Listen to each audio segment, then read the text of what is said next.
कहानी जो सोच बदल दे।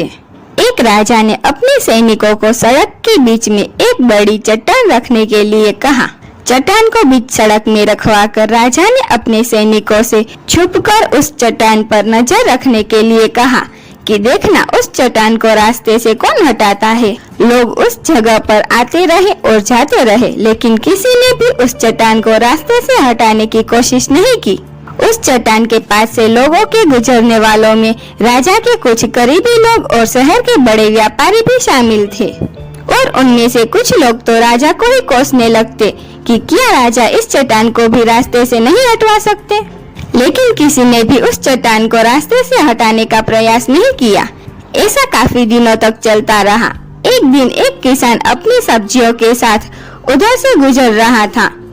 उसने चट्टान को रास्ते में पड़े देखा और सोचा कि सबको इस चट्टान की वजह से कितनी तकलीफ हो रही है। उसने अपनी मजबूत लाठी से उस चट्टान को एक तरफ धकेलने की कोशिश शुरू कर दी। काफी कोशिश के बाद वह उसे सड़क से हटाने में कामयाब हो गया। चट्टान रास्ते से हटाने के बाद किसान अपनी सब्जियों को उठाकर जाने ही वाला था कि अचानक उसकी नजर एक पोटली पर गई जो ठीक उसी जगह पर पड़ी थी जहां से उसने वह चट्टान हटाए थे। उसने उस पोटली को खोलकर देखा तो उसमें सोने के कई सिक्के थे और उन सिक्कों के साथ राजा का एक संदेश भी था जिसमें लिखा था कि ये सोने के सिक्के उनके लिए है जो इस चट्टान को रास्ते से हटाएगा।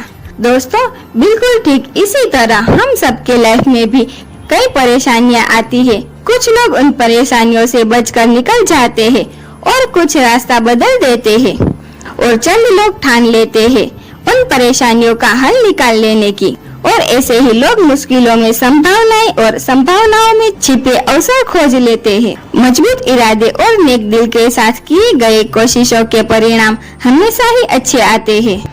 इसीलिए जीवन के परेशानियों से घबराओ मत, बल्कि उन परेशानियों को हल करने की कोशिश करते हुए जीवन सफर में आगे बढ़ते रहो। हेलो दोस्तों, अगर आपने अभी तक मेरे चैनल को सब्सक्राइब नहीं किया तो जल्दी से जाके सब्सक्राइब कीजिए और लाइक करें, शेयर करें और कमेंट करें। Thank you.